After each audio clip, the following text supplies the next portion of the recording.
তো 2025-এর ফার্স্ট বৃষ্টি, আমরা বাড়িতে নয় গাড়িতে বসে সবাই মিলে এনজয় করছি।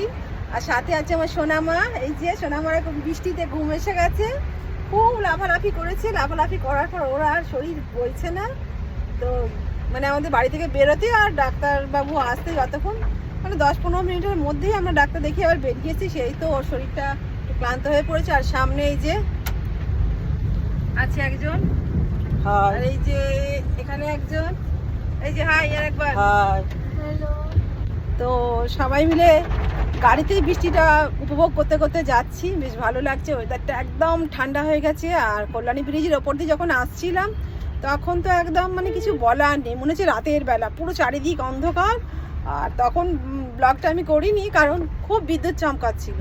তো এখন একটু ব্যান্ডেলের এদিকটা এসে গেছি, বৃষ্টিটা একটু একটু কমে গেছে, তাই ভয়টাও একটু একটু কমে গেছে বলে এখন একটু ব্লগ করছি আর তোমাদের সাথে শেয়ার করছি।